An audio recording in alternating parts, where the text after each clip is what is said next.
2차 양도소득세에 대한 양도소득세를 추가로 내야 한다고? 아니 2차 양도소득세만 내면 되는 거 아닌가? 참 당황스럽네.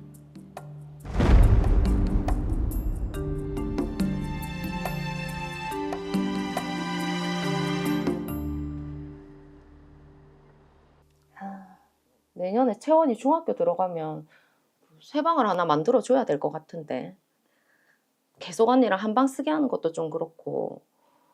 채한이도 고등학교 입학하면 독립된 공간이 필요할 거고. 내년에는 좀 더 넓은 집으로 이사를 가야겠다. 이왕이면 새 집이 좋은데. 청약은 자꾸 떨어지고. 새 아파트 분양권도 많이 올라오네. 여기를 한번 알아봐야겠다. 내년 상반기쯤 이사 계획이시라고요? 네. 애들 학교랑도 가까운 로이어구 쪽으로 새 아파트면 좋겠는데. 내년 6월쯤 입주할 수 있는 신축 아파트가 있습니다. 여기 로이어 힐스라고 분양권이 꽤 거래되고 있거든요. 여기 들어봤습니다. 아파트 준공되고 나면 역세권이고 학세권이라 앞으로 집값도 계속 오를 거고요. 안 그래도 여기 생각하고 있었는데. 타 지역으로 발령이 나서 분양권을 매도하려는 분이 계신데 한번 만나보시겠어요? 네. 그럼 매도인하고 한번 약속을 잡아보겠습니다. 알겠습니다. 연락 주세요. 네.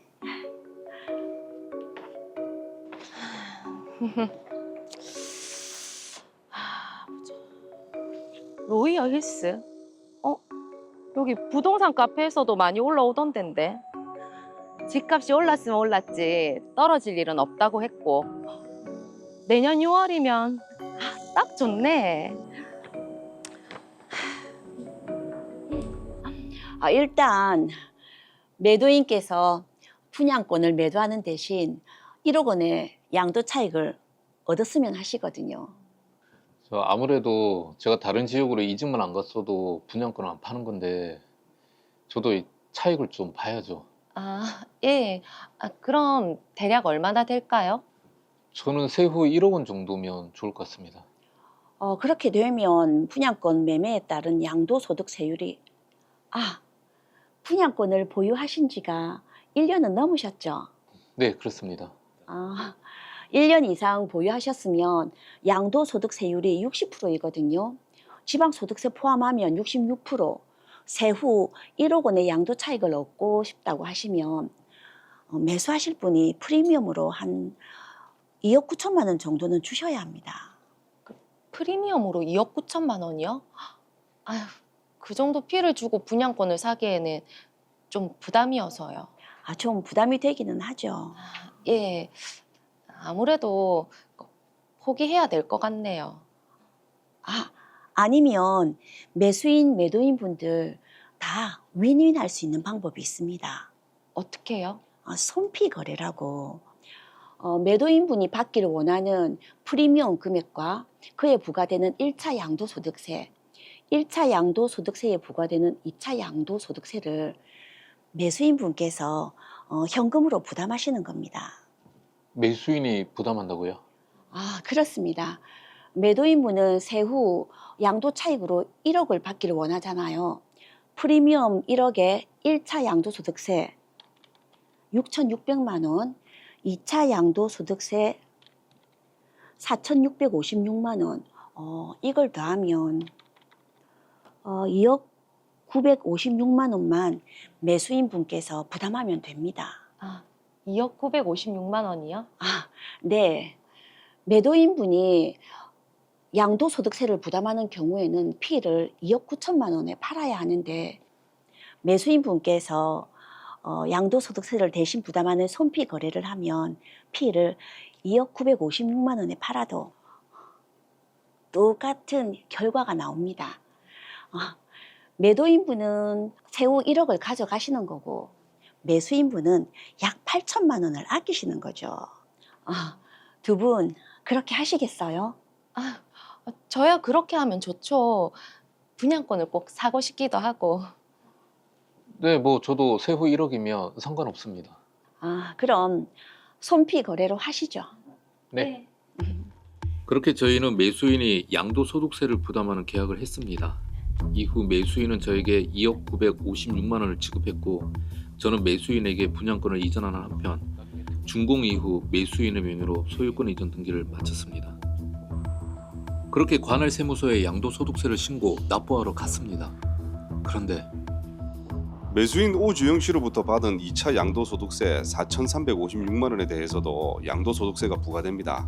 그래서 2,875만 원을 추가로 납부하셔야 됩니다. 2차 양도소득세에 대한 양도소득세를 또 내야 된다고? 아니 2차 양도소득세만 내면 되는 거 아닌가? 참 당황스럽네.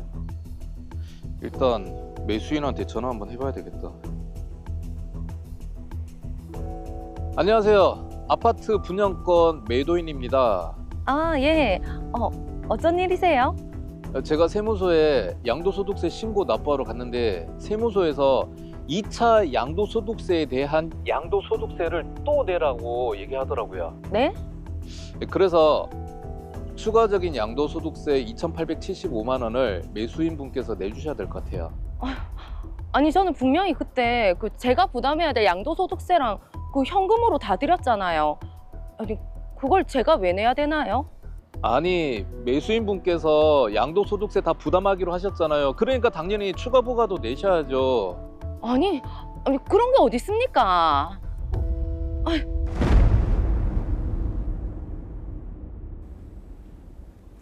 네, 추가적으로 납부해야 할 돈이 뭐 한두 푼도 아니고 지금 두 분 다 입장이 난감하게 됐네요. 그러네요. 이게 지금 과연 누가 추가 세금을 부담해야 되는지 해결을 할 수 있는 방법을 한번 알아보도록 하겠습니다. 사건 정리합니다. 오주영 씨는 이사 갈 집을 알아보던 중 입주가 얼마 남지 않은 신축 아파트 분양권을 매수하기로 했는데요. 분양권 매도인 박종수 씨는 분양권을 매도하는 대신 1억 원의 양도 차익을 얻기 원했습니다. 그렇게 되면 오주영 씨가 분양권을 매수하기 위해 프리미엄으로 약 2억 9천만 원을 줘야 하는 상황이었는데요. 그렇게 많은 돈을 주고 분양권을 살 생각은 없었던 오주영 씨는 매수를 포기하려고 했습니다. 그런데 공인중개사가 손피 거래라는 걸 알려줬는데요. 손피 거래를 하면 매도인 박정수 씨가 원하는 세후 1억 원의 양도 차익을 얻을 수 있고 매수인 오주영 씨는 2억 956만 원의 분양권을 매수할 수 있다고 했습니다. 그렇게 매수인 오주영 씨가 2차 양도소득세까지 부담하는 것으로 분양권 매매 계약이 이루어졌는데요. 그런데 박정수 씨가 관할 세무서에 양도소득세를 납부하려고 하자 관할 세무서에서는 2차 양도소득세에 대한 양도소득세를 추가로 납부해야 한다고 했습니다. 이에 박정수 씨는 오주영 씨에게 추가 양도소득세를 내라고 했고 오주영 씨는 자신은 2차 양도소득세까지만 내는 걸로 했다며 추가 세금은 낼 수 없다는 입장입니다. 네, 아파트 분양권 매매가 또 많이 이루어지고 있어서 지금 많은 분들이 궁금해하실 것 같은데요. 오늘 손피 거래에 대해서 자세히 알아보도록 하겠습니다. 자, 김정민 변호사님, 우선 드라마에서 나왔지만은 손피 거래가 정확하게 뭔지부터 좀 알려주시죠. 네, 손피는 매도인의 손에 떨어지는 프리미엄을 말하는 부동산 현장 용어입니다. 분양권을 팔 때 양도소득세 등 추가 비용을 빼고 나서 매도자가 순수하게 얻게 되는 웃돈을 의미하는데요. 손피 거래는 매도인이 세후로 프리미엄을 가져갈 수 있도록 매도인이 원래 부담해야 할 양도소득세를 매수인이 대신 부담하기로 약정하는 분양권 매매 계약을 의미합니다. 네, 손피 거래를 하면은 매도인과 매수인 둘 다 윈윈이라고 했는데 이게 어떤 원리로 그렇게 되는 건가요? 네, 2021년도 6월 1일 이후로 거래되는 분양권의 경우에 양도소득세가 66% 또는 77%가 부과되면서 세금 부담이 많이 늘어난 상태입니다. 네. 매도인의 입장에서는 자신이 부담해야 할 양도소득세를 매수인이 부담해준다는 점에서 이익이 되는 것이고 매수인의 입장에서는 양도소득세를 본인이 부담하는 대신에 양도거래가액을 낮추는 결과가 있어서 네. 결국은 매도인에게 돈을 덜 주고도 분양권을 매수할 수 있다는 점에서 이익이 된다고 알려져 있습니다. 근데 이게 지금 양도소득세라는 게 소득이 있는 곳에 매기는 세금이잖아요. 양도한 사람, 그러니까 매도인이 내야 되는 세금인데 요걸 이게 손피 거래라는 게 법적으로 문제가 없습니까? 네, 맞습니다. 원칙적으로 양도로 인해 이득을 보는 매도인이 양도소득세를 부담하는 것이 맞습니다. 그래서 예외적으로 매수인이 양도소득세를 대신 부담하기로 하는 손피 계약이 적법한 계약인지 의문이 드실 수 있습니다. 네. 이에 대해서 우리 법원은 당사자 간의 합의로 매수인이 양도소득세를 부담하기로 하는 것은 사적 자치의 원칙상 허용된다는 입장입니다. 자, 그래도 손피 거래를 할 때 문제가 되는 경우도 있지 않겠습니까? 네, 있습니다. 손피 거래를 하기로 약정을 하였음에도 불구하고 이를 계약서에 기재하지 않고 그리고 양도 거래 가액을 낮추는 방식, 즉 소위 말해서 다운 계약서를 작성하게 되는 경우에는 이는 탈세이기 때문에 위법하게 됩니다. 자, 그런데 지금 문제가 되는 것이 양도소득세를 어디까지 내야 하는지 그것이 문제인데 분양권 손패 계약 당시에 공인중개사는 2차 양도소득세까지만 내면 된다고 했거든요. 근데 얘기가 좀 다르네요. 네, 현재 부동산 거래 실무상으로 1991년도에 있었던 조세심판원의 심판례를 근거로 해서 양도소득세 산정의 근거가 되는 양도가액에는 프리미엄에 대한 양도소득세, 즉 1차 양도소득세만 포함되면 된다고 보고 거래계약을 체결하고 있습니다. 네. 그래서 대부분 양도가액에다가 1차 양도소득세만 포함시킨 후에 거래가액을 계산하고 매수인으로 하여금 프리미엄 금액에다가 1차 양도소득세 그리고 2차 양도소득세까지만 부담하면 더 이상 부담하는 것이 없는 것이라고 계약서에 기재해서 매매계약을 체결하는 실정입니다. 네. 자, 그런데 관할 세무서에서는 지금 2차 양도소득세에 대한 양도소득세를 또 내라라고 하고 있습니다. 이런 추가 과세 처분은 적법한 건가요? 네, 이에 대해서 적법하다고 볼 여지가 충분히 있습니다. 우리 소득세법은 양도가액을 매도인과 매수인이 실제로 거래하는 금액, 그러니까 실지 거래 가액에 따라 양도가액을 산정한다고 되어 있는데요. 사례와 같이 매도인이 매수인으로부터 2차 양도소득세를 지급받고 그 2차 양도소득세 역시 양도로 인해서 발생한 소득이라고 볼 수 있기 때문에 네. 이에 대해서도 과세 대상이라고 보고 과세 처분을 하는 것이 가능하게 됩니다. 최근 조세심판원의 심판례에서도 같은 취지의 심판례가 있었고 이에 따라 2차 양도소득세에 대해서 추가 양도소득세를 과세하는 처분이 실제로도 이루어지고 있습니다. 다만 요게 다만 뒤에 있는 정보가 진짜 정보거든요. 변호사님, 뒤에 말씀해 주십시오. 네. 다만 이제 작년 12월에 기획재정부 조세정책과에서 유권 해석을 한 바가 있는데요. 그 유권 해석에 따르면 매수인이 해당 매매 거래에서 발생하는 양도소득세를 전액 부담하기로 약정하였을 경우에는 최초 1회에 한해서 양도소득세액을 양도가액에 합산하면 되는 것이다라는 유권 해석을 한 바 있어서 네. 현행 손피거래 방식이 타당하다는 취지의 유권 해석이 나온 바가 있습니다. 이로 인해서 현재 실무상으로도 혼동이 많이 초래되고 있고요. 결국 정부 부처 간에도 해당 부분에 대해서 명확하게 입장 정리가 이루어지지 않은 것으로 보입니다. 네. 자, 정부 부처 간에도 지금 정리가 제대로 이루어지지 않았지만 최근 또 심판에도 있고 하니 어쨌든 2차 양도소득세에 대한 이 양도소득세 지금 2,875만 원이었죠. 이거를 내야 하긴 할 것 같은데 두 사람 다 입장이 이해는 됩니다만 변호사님 누가 내야 될까요? 네, 결국 이 부분에 있어서 계약 당시에 당사자의 합치된 의사가 무엇이었는지 그리고 계약서 문구를 어떻게 해석할 것인지에 따라서 그 결과가 달라질 텐데요. 드라마 사례의 경우에 있어서는 매도인 박종수 씨는 매수인 오주영 씨에게 추가 양도소득세를 청구하기는 어려울 것으로 보입니다. 그 말씀은 매도인 박종수 씨가 부담을 해야 된다는 얘기인데 왜 그렇습니까? 네, 일단 네 가지 이유를 들 수 있습니다. 제가 먼저 분양권 매매 계약서를 입수해서 한번 살펴봤는데요. 계약서에 따르면 매수인이 매도인에게 양도소득세를 부담한다 이런 계약서의 문구가 들어있긴 했지만 모든 양도소득세를 부담한다거나 양도소득세 전부를 부담한다는 취지의 문구는 기재되어 있지가 않았습니다. 오히려 프리미엄 금액 1억 원 그리고 1차 양도소득세 6,600만 원 그리고 그 6,600만 원에 대한 2차 양도소득세 약 4,400만 원이라고 매수인이 부담해야 될 금액이 구체적인 숫자로 기재되어 있었고 그리고 매수인이 실제 그 금액만 부담하면 된다는 취지로 계산까지 되어 있었습니다. 그렇죠. 그러니까 이게 프리미엄과 1차, 2차 양도소득세까지 구체적으로 금액이 명시되어 있었다는 점. 그리고 또 다음 어떤 게 있습니까? 네, 두 번째로 우리 드라마에서 매도인과 매수인 모두 중개사로부터 2차 양도소득세까지만 부과될 것이라는 설명을 듣고 계약을 체결했는데요. 그렇기 때문에 계약 당시에 당사자들의 의사는 매수인이 2차 양도소득세까지만 부담하면 더 이상의 양도소득세는 부과되지 않는다고 생각했을 가능성이 매우 큽니다. 그렇죠. 그렇죠. 자, 세 번째 이유는 뭘까요? 네, 세 번째 이유는 매수인이 매도인의 프리미엄 금액을 무조건적으로 1억 원까지 보장한다는 등의 문구가 계약서상 존재하지 않았다는 것입니다.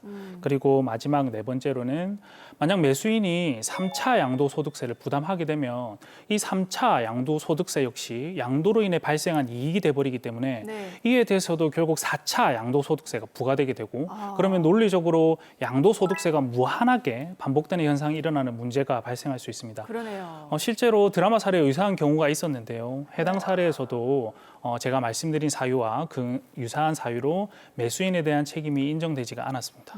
자, 결국에는 이 추가 세금을 매도인인 박종수 씨가 내야 하기 때문에 박종수 씨도 좀 억울할 것 같은데 이 부분은 좀 구제할 수 없을까요?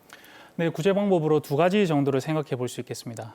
먼저 1991년에 있었던 조세 심판은 심판례나 혹은 최근자 기획재정부의 유권 해석 등을 근거로 해서 추가 과세된 3차 양도소득세 부과 처분이 위법, 부당하다는 취지로 조세 심판을 청구하거나 혹은 행정소송을 제기하는 방법이 있겠습니다. 네, 자, 또 다른 구제 방법 알려주시죠.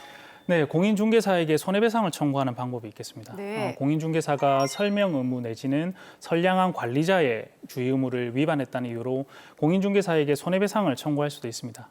다만 공인중개사법에는 공인중개사로 하여금 양도소득세를 확인해서 그에 대한 계산까지 해서 이를 당사자에게 알려줘야 된다는 의무가 명시적으로 규정되어 있는 것은 아니기 때문에 계약 당시에 공인중개사가 2차 양도소득세까지만 부과될 것이라고 믿었고 그리고 그렇게 믿는데 특별한 과실이 없다고 하면 공인중개사에 대한 책임은 인정되기 어려울 수 있습니다. 네. 야, 그럼 결국 그 분양권을 팔았던 박종수 씨는 뭐 행정소송을 하든지 아니면 공인중개사를 상대로 손해배상 청구를 해야 되는데 이게 쉽지 않은 일이거든요. 그렇죠. 아무래도 이게 분양권을 쉽게 그냥 물건 사고 팔듯이 할 게 아니라 좀 꼼꼼히 따져서 계약을 해야 될 것 같아요. 네, 맞습니다.